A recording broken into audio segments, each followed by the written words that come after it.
encourage the survival of mutations which are resistant to the immunological response generated by the vaccine. But this doesn't work like that. The vitamin D just greatly increases the capabilities of your own immune system, so it'll work against anything, all variants, of course, because it just increases your immune system. So, carrying on with the vaccination, we could get a vaccine escape mutants, which wouldn't be good. And so, as I said, this was done when vaccines weren't available, so this is showing good results before vaccines. Patients with sufficiently high D3 serum levels preceding the infection were highly unlikely to suffer a fatal outcome. There you go. Patients with sufficiently high serum levels preceding the infection were unlikely to suffer from a fatal outcome. So this idea, as we said, pretty well everyone agrees that people with low vitamin D levels don't do as well. What some people say, though, is it's the illness which lowers the vitamin D levels. This is saying, no, the people were tested before they became ill, and the prediction was still valid. And I'm convinced by that, personally.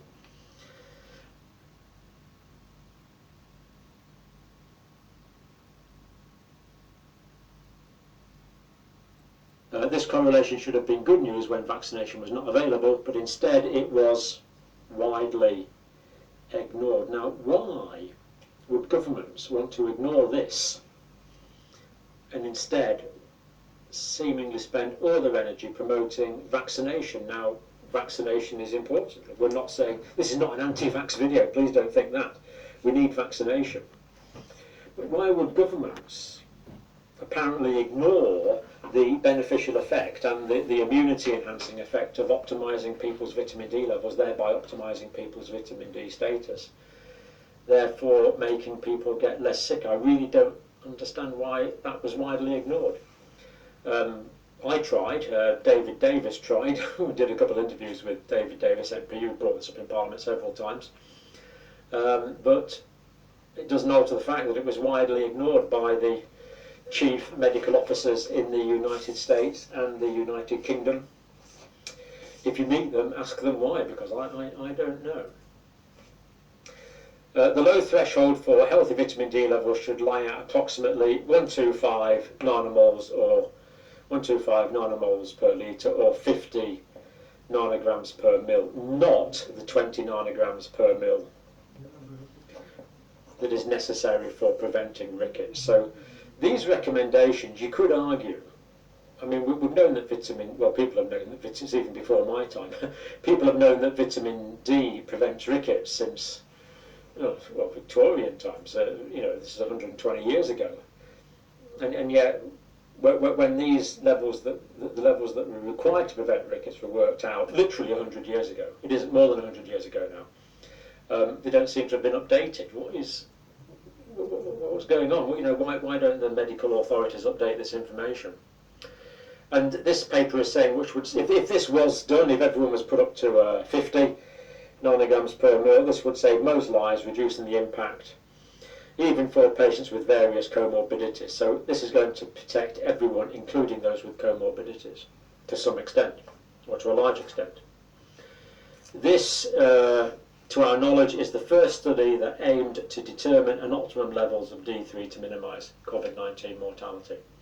So there you go, that's the first time that this has appeared in the literature, and the answer is we need to get our vitamin D levels up to 50 nanograms per mil, according to this paper, which is 125 nanomoles per litre. Therefore, everyone should get their vitamin D levels measured, and doctors should titrate the vitamin D levels up to these optimum levels, according to the authors of this paper. Of course, most doctors won't test for your vitamin D levels because it's quite expensive. But surely this would be a cost-effective, very cost-effective strategy, you would have thought. Implications for herd immunity. The paper said, it seems clear that a good immune defence does not provide protection against physical infection. In other words, you'll still be exposed to the organisms. And if you're exposed to the organisms, you'll generate specific, active, acquired immunity. So the vitamin D levels aren't stopping you being exposed to the organism, They're not stopping you generating immunity to the organism, but they are stopping you getting sick and dying when you are exposed to the organism. So that's a win-win situation. We still get herd immunity, but no one dies, or very few people die. That is just brilliant. That's what we want. This protection was most effective at about 55, around about 55 nanograms per mil. If you watch the previous video, we actually looked at this on the graphic here. This is the graphic for the negative inverse correlation. And we found out that when we got to this level here of about vitamin D levels of about 50 nanograms per mil, theoretically this green combined late data line went down to a death rate of 0. Whereas for people with the lower levels of vitamin D here, we see that the mortality was much higher. They were much more likely to die. I mean, it's just absolutely like those lines are clear. People with high levels of vitamin D are getting lower levels of death. It's a clear inverse correlation.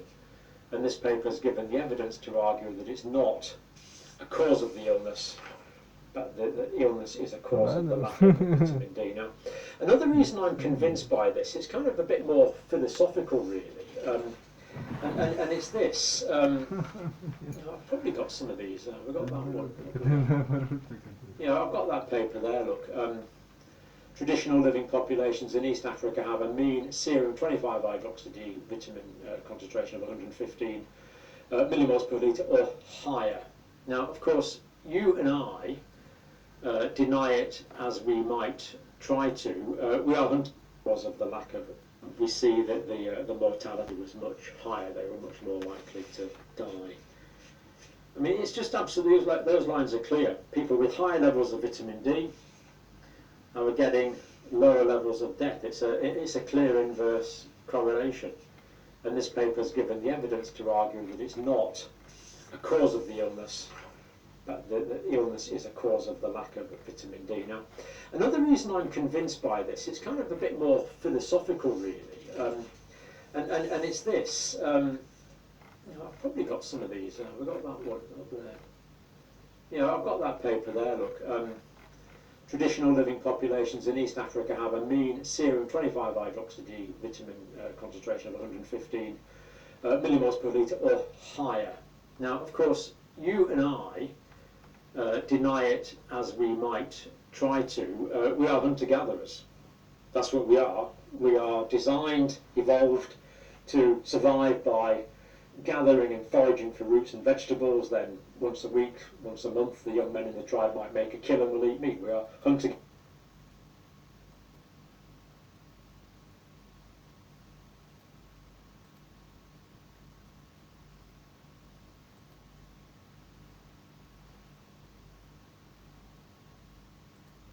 Gatherers. We're fishers, we're foragers for limpets on the seashore. That's what we are, and of course all those things are outdoors.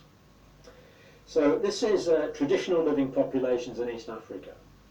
People who live in a traditional hunter-gatherer way.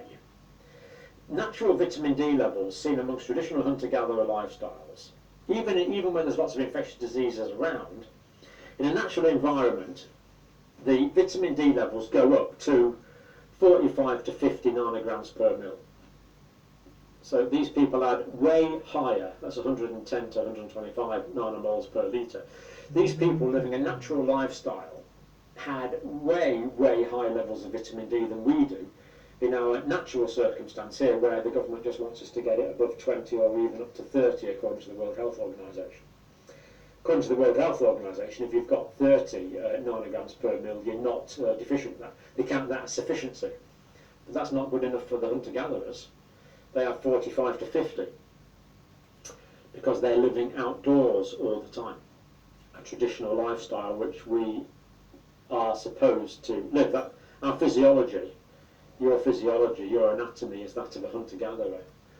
And if you want to try and change that by eating cream cakes and not exercising, not working and doing things that nanograms per mil, you're not deficient with that.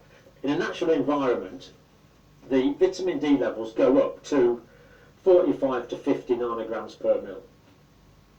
So these people had way higher, that's 110 to 125 nanomoles per litre. These people living a natural lifestyle had way higher levels of vitamin D than we do in our natural circumstance here, where the government just wants us to get it above 20 or even up to 30 according to the World Health Organization. According to the World Health Organization, if you've got 30 nanograms per mil, you're not deficient. They count that as sufficiency. But that's not good enough for the hunter-gatherers. They have 45 to 50 because they're living outdoors all the time. A traditional lifestyle which we are supposed to live. That our physiology, your anatomy is that of a hunter-gatherer. And if you want to try and change that by eating cream cakes and not exercising, not working, and doing things that are inconsistent with a hunter-gatherer lifestyle, we'll get these so-called diseases of civilization that we talked about, the obesity, the heart disease, cerebrovascular accidents, the hypertension. All of these diseases associated with what they're calling, for want of a better term, civilization. WHO advice may not be correct, therefore, so 30 nanograms per mil is considered by the WHO to be the threshold of sufficiency.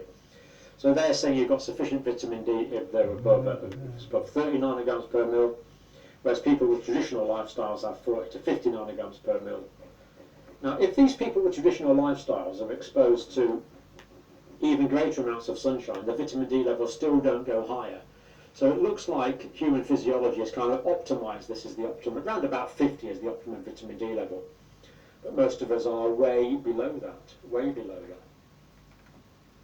Future mutations of the SARS coronavirus 2 vaccine escape immune. So, as we've said, vaccines could cause immune escape, resulting in organisms or types of viruses that are not where the vaccines no longer protect us, but for the vitamin D, that will still work.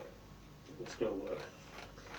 And they say the entire population should raise their serum vitamin D levels to be at safe levels as soon as possible. Direct quote from the paper.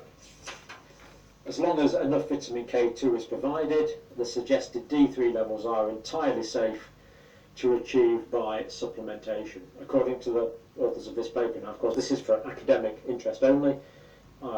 I'm not advising you what to do. The authors of this paper are not advising you what to do, but that's what they say. That's a direct quote. As long as enough vitamin K2 is taken, and that's probably about 200 micrograms per day. No, we'll look at the vitamin K2 in a minute, actually. I think the recommendations are a microgram per kilogram per day.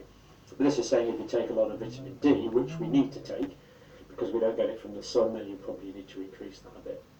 And the paper also mentions the importance of selenium, magnesium, zinc, vitamins A and E. You're very unlikely to be short of vitamins A and E, I would have thought, but selenium, magnesium and zinc people can be short of, and all of these things are important.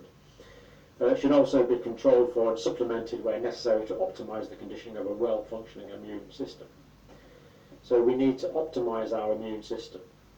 Now, I am going to tell you how we can, in fact I think I'll do that next. This can be proved or disproved quite easily. All we need to do is test positive PCR contacts in an affected person for D3 levels immediately. In other words, people that are likely to have been infected, just get a few thousand of them. So as soon as someone tests positive, round up all the other members of their household, test the other members of the household for vitamin D levels, and then you know what they are. Obviously, their vitamin D levels would not have been decreased by illness because they've just been exposed to the virus a few hours ago, because a member of their household has just tested positive. So before any onset of any symptoms, so as soon as they become infected, even before they've started the incubation period, test the vitamin D levels, and then follow them for 3 weeks, relate the course of their symptomatology to D3 levels. It's that simple. The same results as shown above must be obtained if the hypothesis is correct. Now, why the heck are governments not doing this? It's not even an interventional study. You don't even have to organise a clinical trial. All you have to do is take people, just 10, 20,000 of them, it would be so easy to do, that have been exposed to the virus by a household contact who've just tested positive, test all those contacts vitamin D levels, because we know they're at increased risk of infection from the same household, follow their course of illness, and you'll find, according to this paper, that those with higher vitamin D levels do better. those with lower vitamin D levels are more likely to get very sick, more likely to be hospitalised, more likely to be ventilated, more likely to die. But why on earth don't we do that? You know, the fact that medical authorities are not doing this, because it's such a simple observational study, really is getting into the bounds of negligence, as far as I can see, unless there's some other reason that they haven't sought fit to share with the hoipolo, like you and me. There's some reason they haven't told us, or they're negligent. I really don't see an alternative. And just before we finish, I'm just going to look at vitamin K2 briefly here. Now, this is directly from the British government site, so this is live, so we can take this as definitive information, really. This one's on vitamin K. Good sources of vitamin K. Green leafy vegetables such as broccoli and spinach, so eat plenty of broccoli and spinach. Vegetable oils, don't want to eat too many of those, but cereal grains. So green leafy vegetables and cereal grains would be good. Small amounts of vitamin K can be found in meat and dairy foods. But the main things there that are good to eat, green leafy vegetables and vegetable oil, as I say, we don't want too much vegetable oil because it's often not the right kind of fat. But certainly cereal grains we want. So you can get vitamin K on fat. Vegetable oil, as I say, we don't want too much vegetable oil because it's often not the right kind of fat. But certainly cereal grains we want. So you can get vitamin K, get the vitamin K that we need easily from those healthy sources. How much vitamin K do I need? Adults need approximately 1 microgram of vitamin, 1 microgram a day of vitamin K for each kilogram of body weight. So in other words, 65 kilogram person will need 65 micrograms. But this is saying, this paper is saying take 200 micrograms extra if you're taking these higher 6, 7, 8, 9, 10,000 international units of vitamin D a day. So a microgram, as we know, is 1,000 times smaller than a milligram.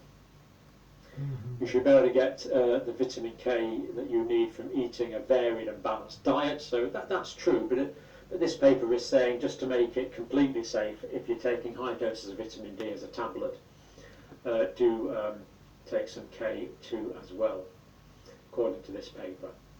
Any vitamin K your body does not need is stored because it's a fat-soluble vitamin, of course. What happens if I take too much vitamin K? There's not enough evidence to show what the effects might be of taking high doses of vitamin K supplements each day. What does the Department of Health and Social Care advise? You should be able to get all the vitamin K you need by eating a varied and balanced diet. If you take vitamin K supplements, do not take too much, as this might be harmful. And they're saying taking 1 milligram or less of vitamin K supplements daily is unlikely to cause any harm. And I'm taking 600 micrograms a week, which is a gram or less of vitamin K supplements daily is unlikely to cause any harm, and I'm taking 600 micrograms a week, which is 0.6 of a milligram. So that's way under what they consider to be harmful. So from that, it looks like it's pretty safe to take at the levels suggested by the paper. But of course, you'll have to decide that for yourself. This is just for academic interest.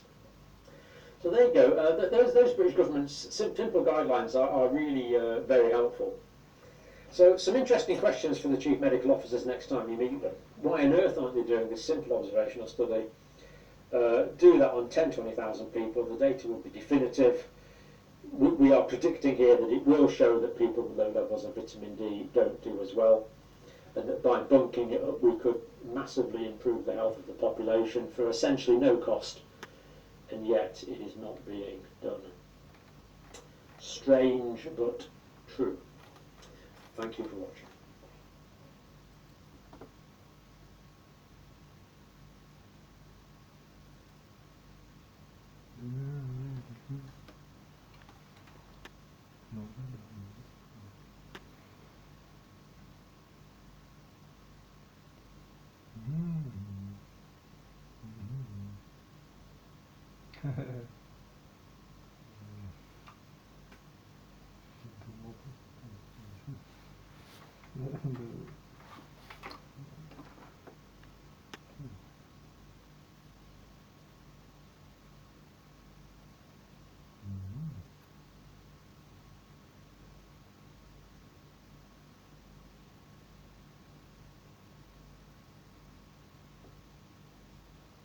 А,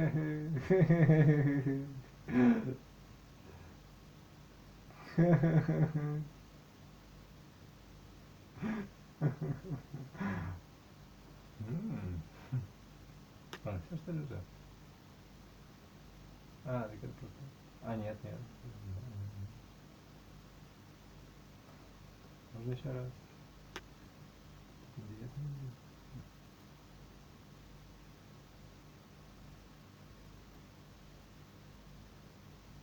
Нет, еще не знаю.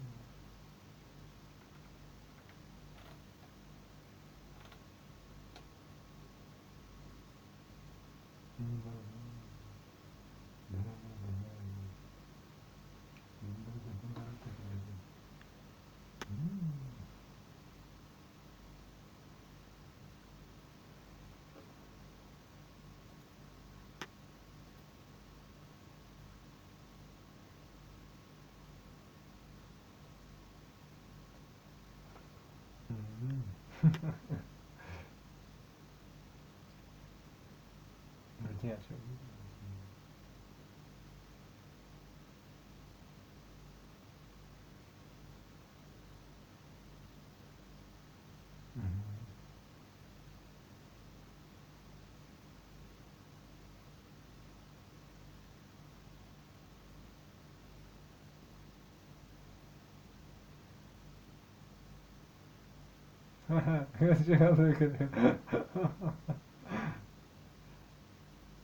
Мимику тоже держи.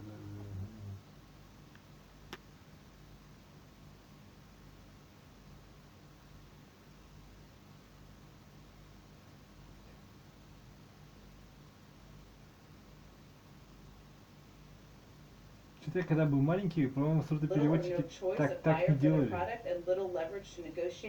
Causing their share of every dollar Переигрывает, spent говорит, on ну да, food to понимаю. decline. 50 years ago, ranchers got over 60 cents of every dollar consumers spent on beef, compared to about 39 cents today.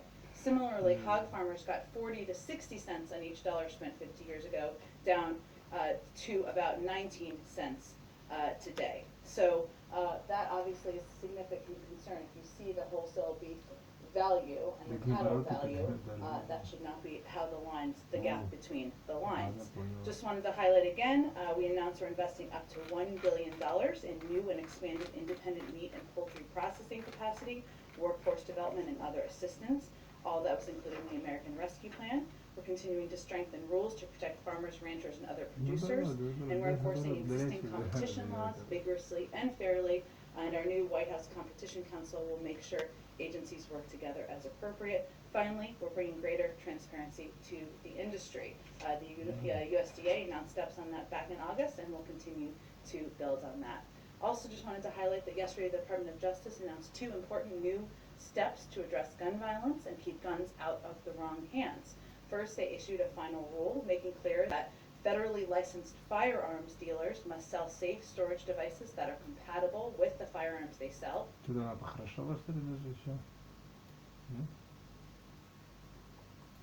Individuals who choose to keep a firearm have a responsibility to safely store their firearms. This rule will make it easier for gun owners to purchase a safe storage device and keep guns from being stolen and used by criminals, accessed by children, or obtained by other people who shouldn't have access to the weapon. Second, the Department of Justice issued a best practices guide to federal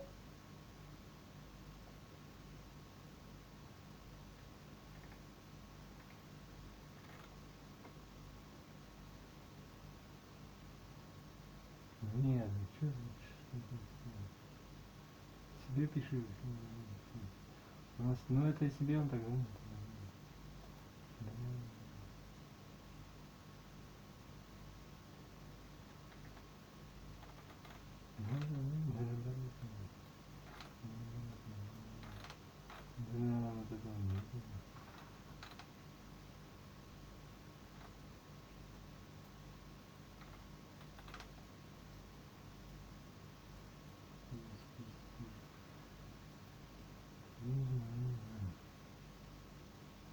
Ну это он имел в виду. И что это?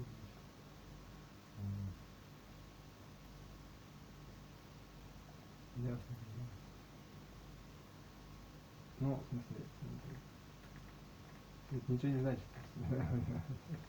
А, ну это, ну наоборот. Ну, это значит, наоборот, так нет, ладно.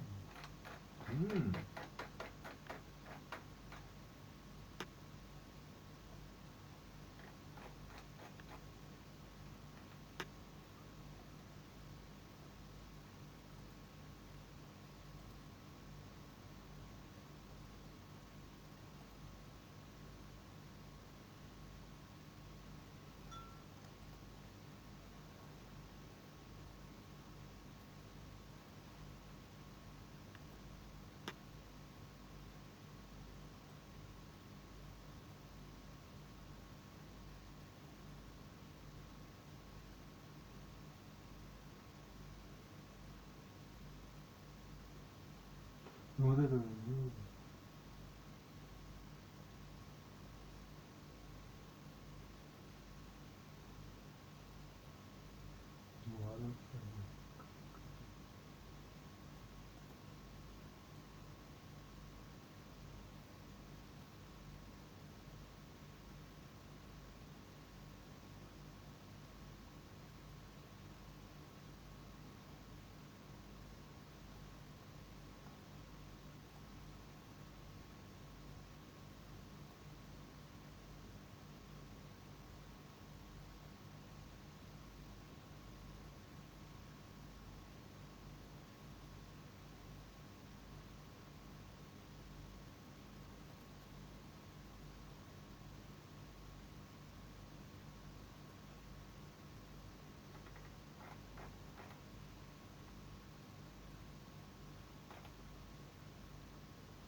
Ну это тоже не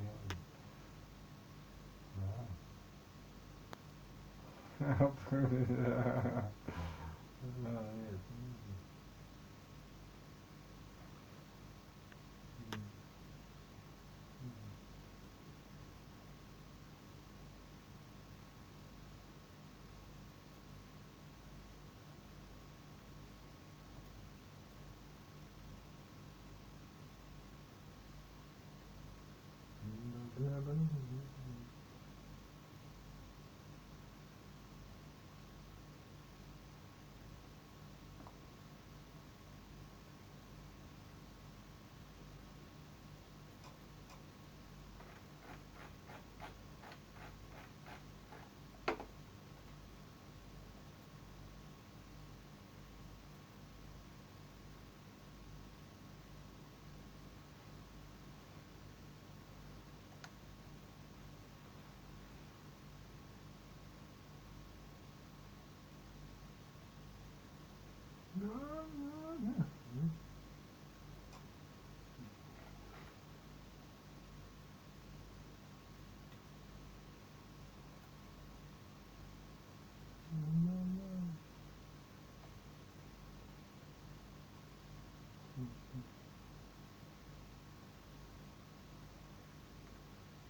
Нет.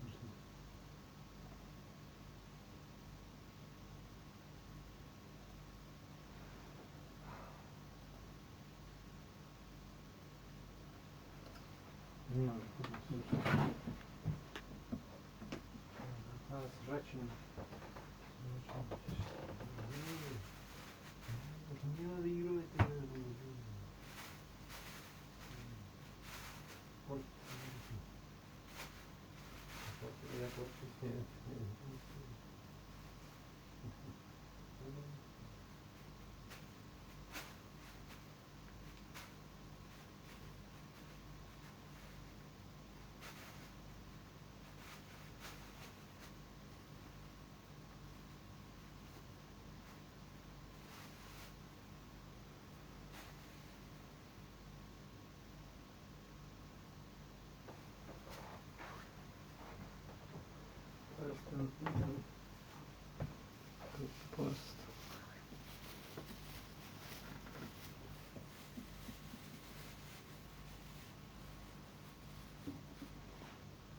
Güzel.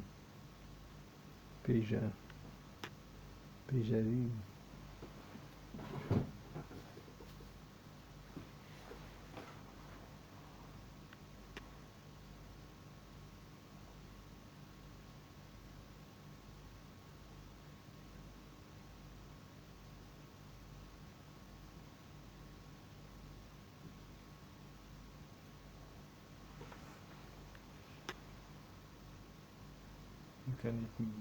Hello， 我係鄭慧。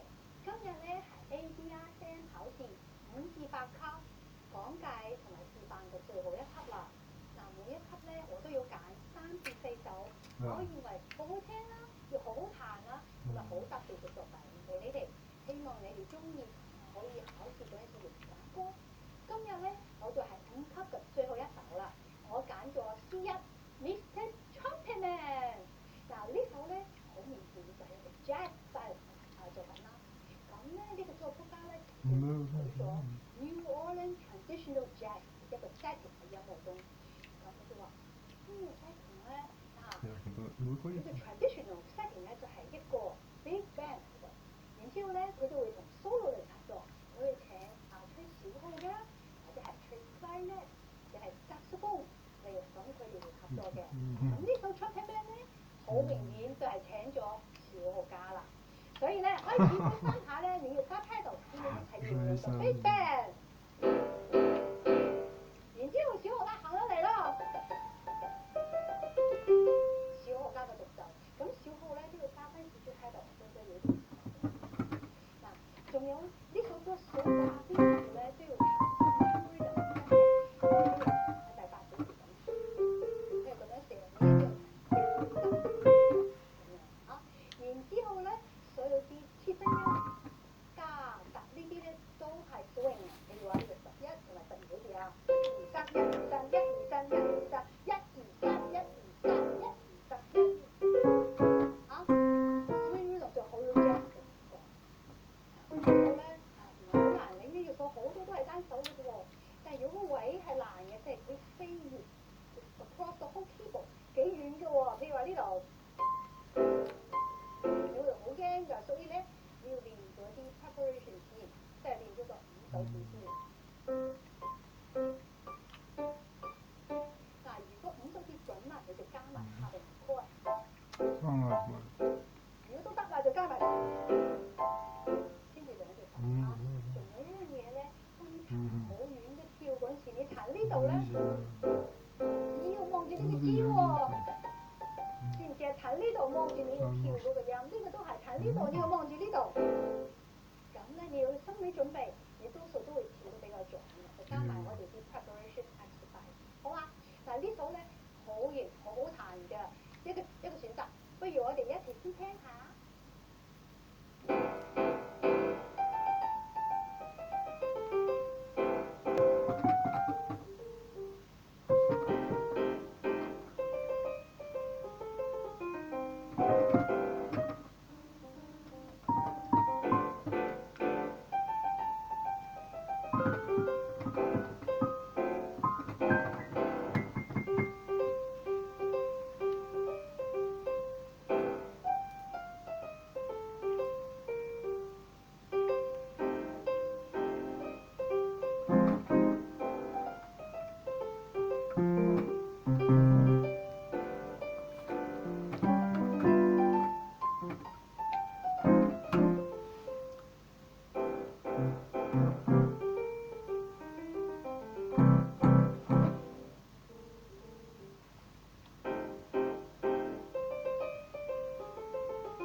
真係好多地方真係單手，不如你真係試下。好啦，嗱，如果你哋考試有咩問題咧，留言俾我啦。希望你哋考試加油，可以攞個好嘅成績。嗱，如果你中意呢啲片咧，你可以 like、subscribe 或者 share 俾有需要嘅人啦。多謝晒，拜拜。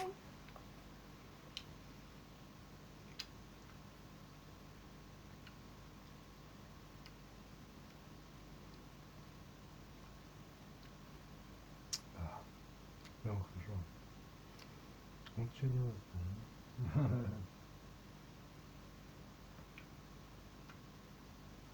Наоборот, да. Да, наоборот, да.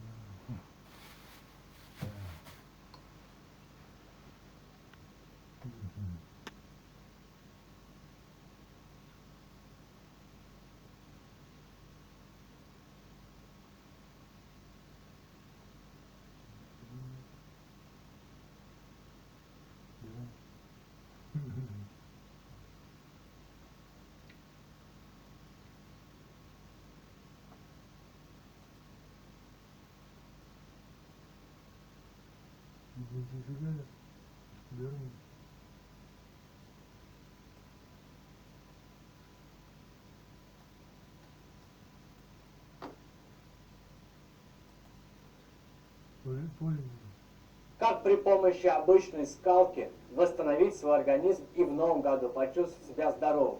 Избавиться от таких проблем, как лишний вес, плохой сон, усталость, проблемы с внутренними органами, проблемы с суставами, проблемы с печенью и ЖКТ. Здравствуйте, дорогие друзья. Меня зовут Данила Сусак. Я являюсь... I'm visiting the baking capitals of the world, uncovering the tastes, traditions and the recipes of the world's best baking cities. Love coming into bakeries. From the historic streets of Palermo to the multicultural city of San Francisco. Not open. Welcome to City Bakes.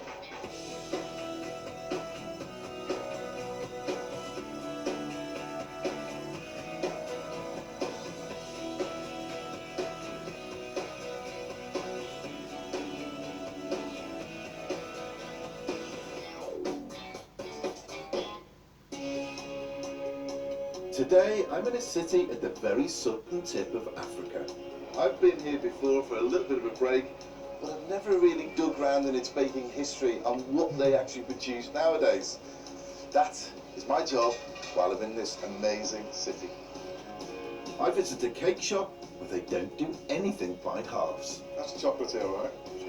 I meet a baker who's so passionate about teaching people to make bread, he's even making his own ovens.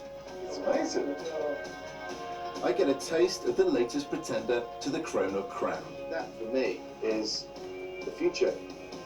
And I try to wow the locals with my own bakes. A barbecue pie. And my twist on a South African classic, Milk Tart. Welcome to the wonderful, colourful, energising, hot Cape Town.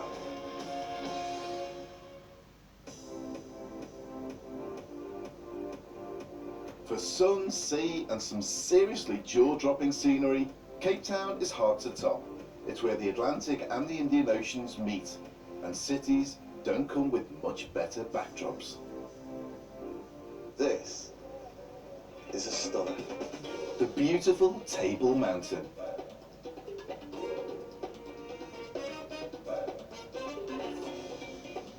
Cape Town is South Africa's most diverse, colourful and cosmopolitan city. From its beaches to its harbours to its uber cool bars and restaurants, it's no wonder it regularly tops polls as the best city to visit in the world.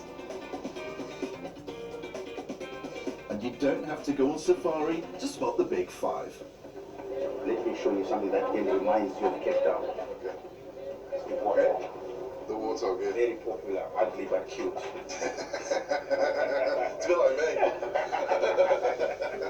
Trade is what put Cape Town on the map 600 years ago, and over the centuries nearly every European power staked a claim. The Portuguese arrived, then the Dutch, then the French Huguenots, then the Germans, and of course the British came. These incomers haven't always lived peacefully side by side with the indigenous people, apartheid rule being the worst of South Africa's modern history. But Cape Town is at the heart of a more inclusive future in what Archbishop Desmond Tutu proclaimed the Rainbow Nation. Accepting of everyone. Look at the colour of that bakery. Does that represent the Rainbow Nation? It could do. In fact, this is my first bakery, where I've enlisted the help of one of South Africa's most popular celebrity chefs. Siba Ntongana. She's got her own show on the Food Network and is also a foodie TV judge. Sound familiar? I've come to meet her in District 6, a suburb just outside the city centre. Hello, Siba, how are you? How are you? Nice to see you. Nice to see you. What is it about Cape Town and baking? Food and baking is a thing. Specifically with baking, I mean baking, you would know, has just taken the world by storm, and we are right in there. Siba wants to kick things off here at Charlie's, a bakery that takes the Rainbow Nation slogan literally and celebrates modern South Africa in uber colourful bakes. I absolutely love it. It is vibrant, it is for the young, for the old. It's literally has changed the landscape. It's the brainchild of husband and wife team Charlie and Jackie Beese. Charlie sadly is no longer with us, but it's still very much a family affair. Daughter Daniela works here too. You can see the variety of colours of the cakes. Most definitely. Charlie trained as a master baker in Germany, bringing traditional cake making skills, whilst Jackie's injected the colour and the fun. I came in with the crazy, no experience whatsoever in baking or decorating except what Charlie had taught me. I need to try one of these actually. Let's try one. I love the Amarula Ultimate Chocolate. That looks Simply great. because Amarula is such a popular liqueur that we're known for. So I'm going to have a slice of that, please. It might be packed with chocolate and South African booze, but it's the goal that makes it unmissable. That's a big slice of cake, isn't it? We can share one. Wow. It's a beautifully soft, moist cake that does melt in the mouth, and actually the ganache on the outside is delicious. The amarula comes through. Yeah, I like that. That's a great cake. Do you like the gold? I do like the gold. It's very blingy. It's very blingy. Yeah. Eye-catching. Siba's next choice of cake has even more going on than the last. It's a carrot, banana, pineapple, and mango cake. It's Yes. got a layer of mango in the middle, and it's got a cream cheese icing. Yes, please. Can I try a slice of that? Thank you. You go first. More like a carrot cake consistency. It's a rich cream cheese on the top. It's like silk. Delicious. It's a carrot cake on steroids. This is very traditional to Cape Town. Now, this is the thing with Cape Town. We look at influence with what's happening in the world, and we take it in, we make it our own, and we just give it some steroids, as you say. Yeah. Or we take it to the next level. Taking their bakes to another level seems to be rather a theme here, even with a classic chocolate fudge brownie. You get a slice like this. Which gets smothered in even more chocolate. Dear me. That's ridiculous. For one almighty indulgent bake. That's chocolatey, all right. And this place isn't just an assault on the taste buds, but on the eyes too. I've never seen piping this colourful. For Jackie's team, anything and everything goes, and it's all done at breakneck speed. Time to unleash my arty side. I haven't played for ages. No, see? Why don't you teach Paul our tip of starting and stopping? We start touching down, and then we lift quite high up and allow it to fall. Yeah. Okay.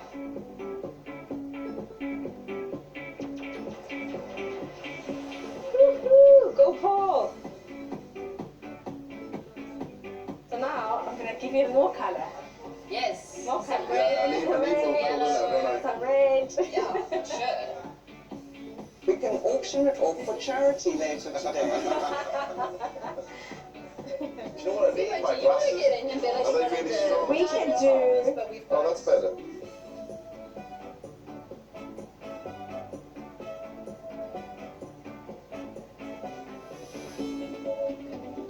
Bet you've never seen me so quiet.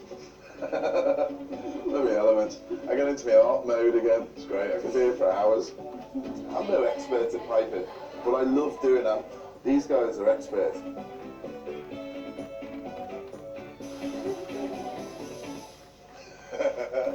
Charlie has left this area with a greater legacy than just cakes. Just beside the bakery, he had commissioned a mural of Nelson Mandela. It seems incredible now, but in 1966, this district was declared a whites-only area.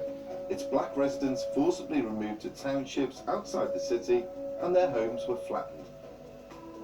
But I do remember being in the township, because that's where I grew up, having what you call hippos, which are those green, big military vans, if you may call it that. It was chaos. But when I hear my father and of the stories that he used to tell me, for instance, you are not allowed to window shop, you're not allowed to do like many things that are ordinary.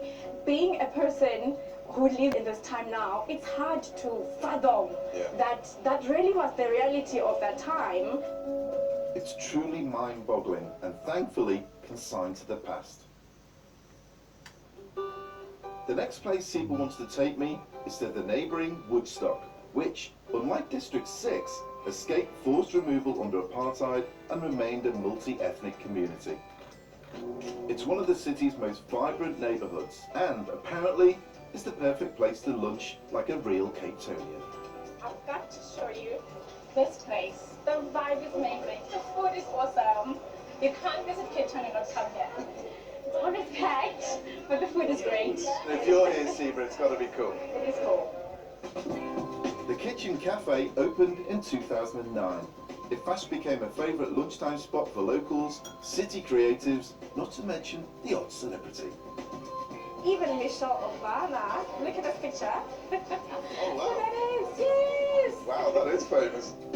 Today it's renowned for its legendary love sandwiches. So what's in a love sandwich then? Last sandwich will be dependent on what it is that you like. Oh, right. I thought it was just, they come on with dinner. I thought, oh, okay. So you just pick whatever you want. Whatever you Oh, want. sausages. Sausages. I think I'm going to love this place. As does everyone else, it seems. It's absolutely packed. Owner Karen Dudley is doing something right. I'm Karen. Nice to meet you. Hello, nice to meet you. But her approach to food is simple. It's got to be fresh and fun. Do you have a fork, please? Yes, we got a fork. We need a fork, please. I'd call this a whole plate of love. They're great sausages there. Honey mustard sausages, oh, come on. The thing about South Africans, and you'll bear with me on this, we like busyness. We like where flavors are engaging. Like in Europe, they'd be like scandalous that you have so many things on your plate. We'd be like, wow, it's too much, it's too much. That's kind of how we are. We've kind of come to the realization this is our identity. I've fallen in love with you, Karen. As well as a whole lot of love, Karen's also famed for her bite-sized bakes. Often at lunchtime, you don't need a major, big, heavy cake. Yeah. You just want a little piece of perfection. This is the lemon square. I hope it's a good one. It does taste very nice. It's gooey, it's soft. I like citrus. So then hold on. Okay. Hold on for this piece of amazingness. I'm going to put this down there because I'm always eating too much. Amazingness. So this cake is a marriage of a few recipes that I thought of, that my lovely baker Margie has put together. It's kind of chiffon-y. It does look like a chiffon cake. Very rich in colour. You can see all the texture. Wobbly, look. I call it a Jaffa chiffon. Oh yeah, it is. It's a lovely light sponge, full of orange. Beautiful ganache on the top. And it is like eating a Jaffa cake. I thought we were very clever. Oh, she is. If Karen, her kitchen and her cakes represent modern Cape Town cooking, then I'd say it's spirited, irrepressible and packed with personality and flavour. What's not to love? Thank you very much, Karen. Thank you very much for allowing me in.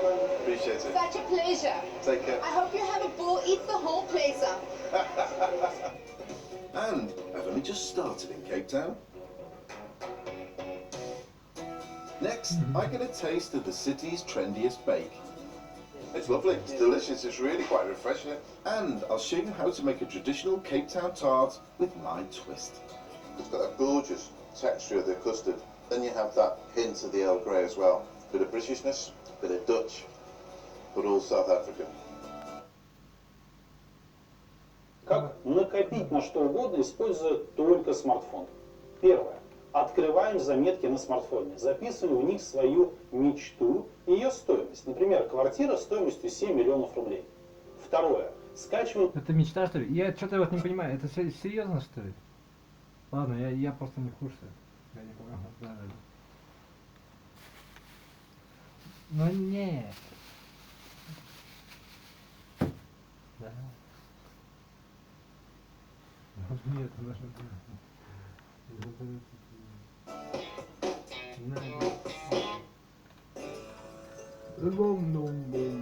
It's another hot and sunny day in Cape Town.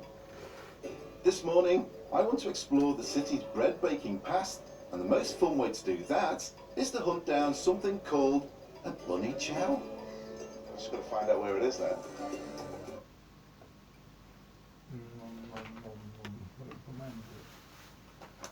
Комментар. Комментировать.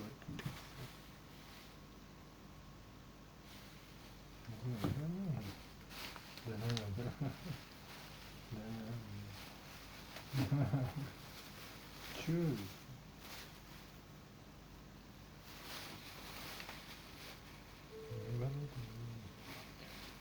Они уже жухают чуть-чуть. Ну ничего, да? Грубо.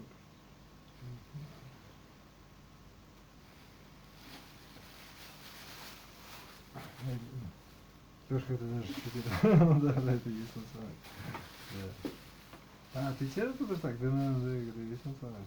Ты на веселе тоже так? Да, серьезно? Мне тоже, кстати, нравится. Знаешь, как надо?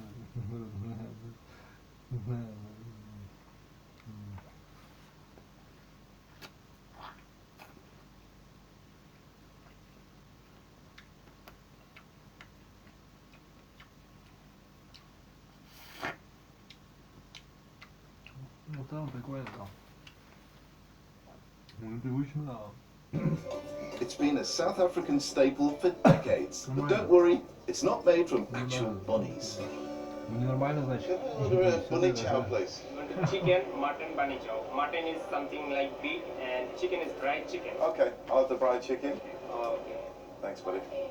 No idea what I've just ordered. A curried meat stew of some description is served up in that hollowed out loaf that interests me. Thank you. Thank you. It might look a bit weird, but if you think of pitta or even sandwiches, bread has been a carrier for food for centuries, and this South African loaf has a fascinating story to tell. Thing is, pre-1992, the government dominated exactly what wheat was grown, how the loaf should be made, what size it should be, what price it should be sold at. Everything was dominated by the government. The intention was good, to produce a low-price loaf, a staple affordable to all. But that ultimately ended up stifling bakers' creativity, and all anyone ate were these basic white loaves. This is all the people knew in South Africa and Cape Town. But the whole of Europe have moved on. Europe produce wholemeal, they produce granaries, they produce a plethora of breads which is indigenous to Italy, to Germany, to France, to Britain. Whereas, this is as far from artisan baking as you can get. If that's where they've come from, where are they now? My job is to find out. Блин, так гениально, я тоже хочу. The answer might lie with baking pioneer Jason Lilly. I'm told he's as crucial to the artisan bread scene in Cape Town as yeast is to making dough rise. Just reading through his menu: sourdough, multi-seed loaf, large ciabatta, baguette, croissant. It's not out of place in Paris, Rome, London, San Francisco, New York. So what's happened, according to this, is that Cape Town's caught up. Well, I'm about to find out for sure, as I've ordered myself some brunch. This is a good sourdough. All the flavours in there, crust, strong rye in there. Tastes delicious. That's years of hard work and love that's gone into that loaf. He knows his stuff then, Jason. and the man himself has agreed to come and have a chat. Jace. How was it? Edible? Well, yeah. Last time I was in Cape Town, they never had this sort of bread. This is quite different. This is very European. Yes. 10 years ago, we started with artisanal baking in Cape Town. There were one or two other shops in Cape Town that were doing it, but we were the only ones doing it properly. A lot of premixes were being used, that sort of stuff, and still are being used. We don't use premixes, we don't do anything like that. So it was an education. We had to educate the people. They would come and they would say, your bread, it's going to stale in a day. And I'm like, well, there's a reason why, because it's not full of enzymes or preservatives or anything. It's pure, full ingredients, bread flour, water, yeast or ferment, and love, actually, 5 ingredients. Yeah. Sourdough starter, her name is Jessica, and this is Henry. And Henry is now 11 years old. I started him just a year before I started the bakery. This is my best employee, actually. Doesn't talk back. This couldn't be further from the plain white loaves of the government bread days. And I, for one, am most definitely sold. But Jason wants to show me just how hip it can be. It's pure, full ingredients, bread flour, water, yeast or ferment, and love, actually, 5 ingredients. Sourdough starter, her name is Jessica, and this is Henry. And Henry is now 11 years old. I started him just a year before I started the bakery. This is my best employee, actually. Doesn't talk back. Да как это наоборот, вот это уже, наоборот себя-то показывает. А, это нельзя так говорить просто. А типа ничем, типа,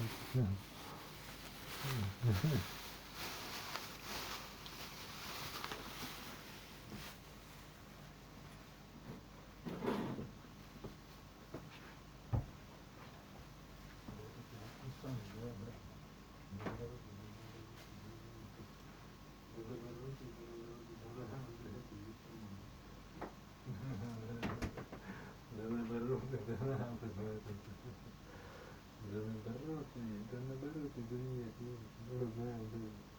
Вот это и был он самый, да. Да.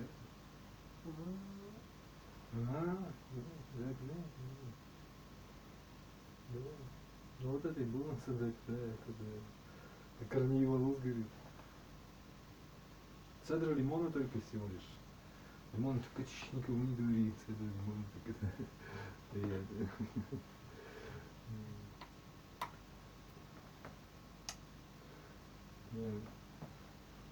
Вообще просто народ такой, да, народ. Ладно, все это, да.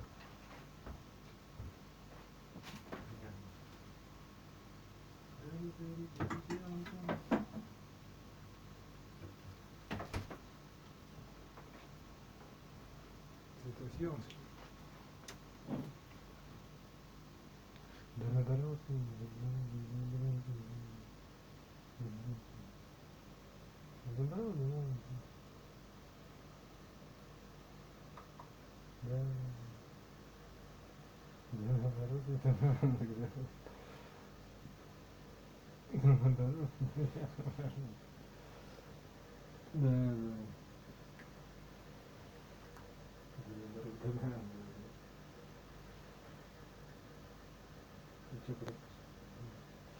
как спишь, что ли?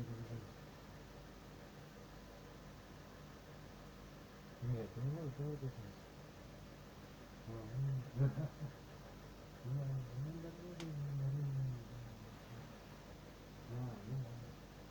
Ну ты попробуй. Ладно, наоборот, да нет, не надо. Так это и есть он самый, да.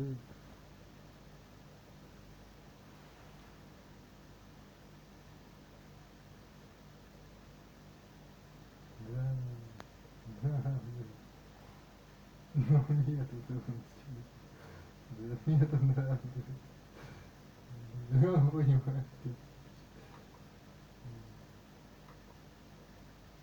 Вот это не он самый. Так нет, это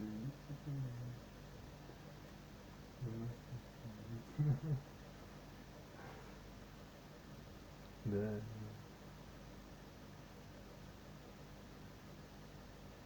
Кашель пианиста, это знаешь такой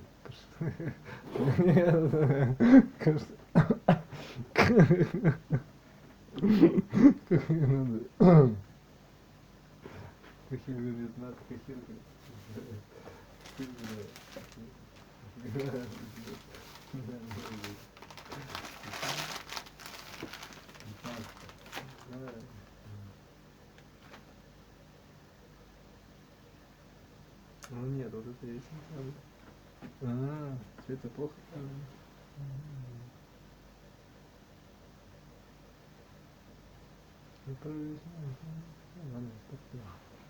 Ну наоборот, это даже нельзя потом. Спать идешь. Ой, thank you, so like you. You're so helpful.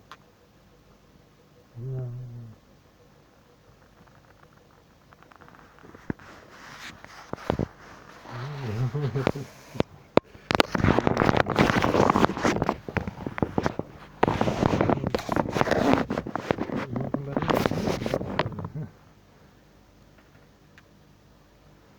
Где? Ну, да.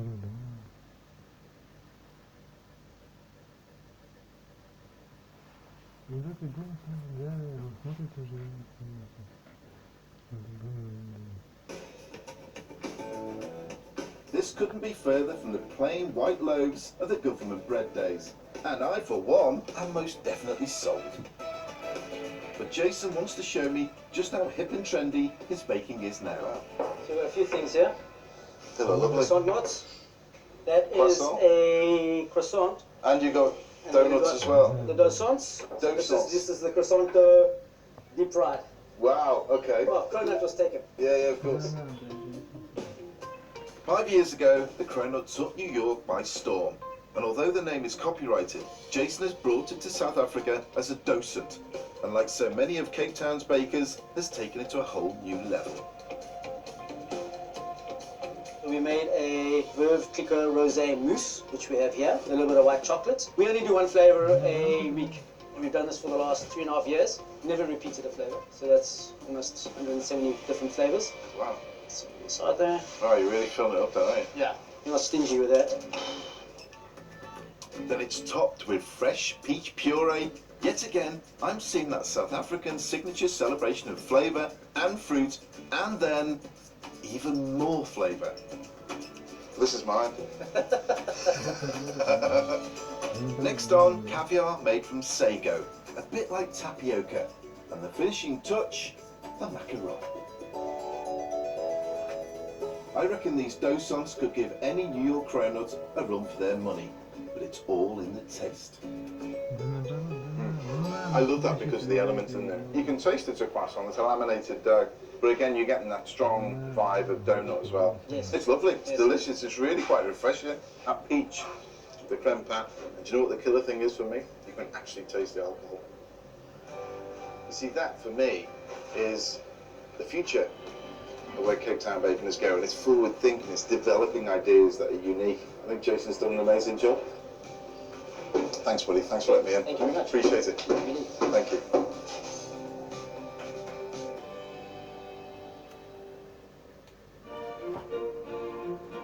I've had a flavour of Cape Town's future.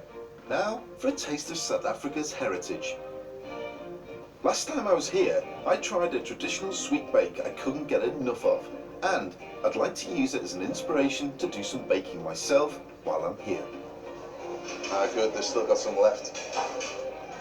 The Milk Tart. It's so popular, it's even got its own national day, the 27th of February. Traditionally, we probably know them in Britain as a custard tart, but brought over by the Dutch settlers. It's a very old recipe. With the milk from the Dutch dairy farmers here and the spices coming back from Southeast Asia, the Milk Tart evolved. Good crumbly base. These are rich. They have twice as many egg yolks as the Portuguese custard tart. This is much sweeter than that. They've added a vanilla to the custard to heighten the flavour, and it's like silk. But this gives me a great idea to make one my style. So, I'm going to show you how to make my take on this South African classic. I'm going to add a little bit of a British twist. I'm going to add Earl Grey to it, which will infuse into the milk and cream and give it a little bit of Britishness. Now, the Milk Tart is actually very simple to make. It's just a couple of little stages. You've got to make your base and you've got to make your filling. To start with, you need to make your pastry. I have my flour here, to which you're going to add my butter straight in and begin to crumb this down with your hands. You can blitz it all in a mixer, but I like getting my hands in there. You don't overwork it this way. I'm going to add some icing sugar, a little bit of sweetness in there. Then I'm going to add a whole egg. Get your hands in there and mix this together now. Then, to make sure you've got it nice and smooth, just fold it a couple of times on the worktop. Okay, now pop this into the fridge, just to chill down, just helps harden the butter a little bit.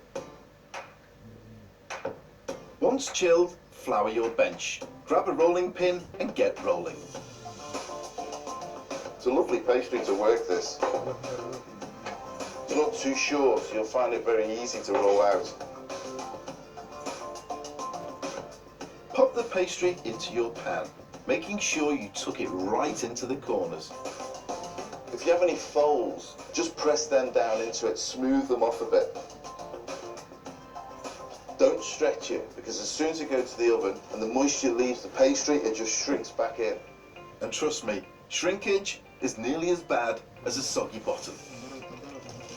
Get your baking beans.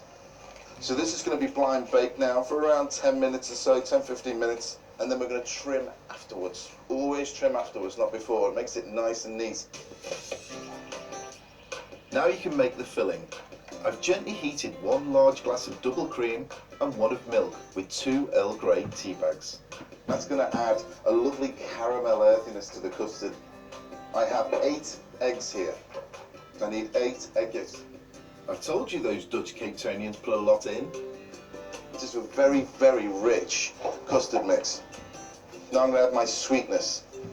So I've got my sugar going in, and they're going to whisk this together. Then pour in the Earl Grey creamy milk mixture. Don't introduce this when it's really hot, because this will scramble it. So you need to add it when it's lukewarm. Leave it to cool slightly and then pour it in. Give it another good whisk, and for that super silky smooth custard, just try and get rid of some of that froth that's on the top. Perfect. And then pour this straight into your pre-baked shell.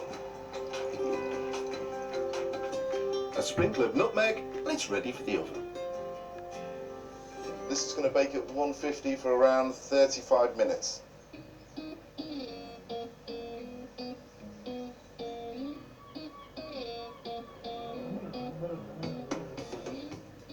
There you have it. Finish with a dusting of icing sugar and you're ready to tuck in. I'm going to take a big slice out of it just for me. Look at the way that's set. Can you see how beautifully silky that is with a nice crispy base?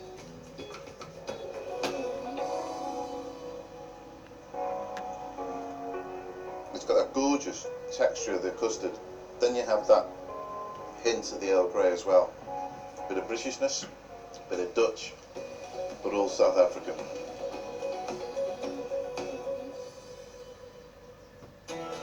Still to come. Wow. Good, huh?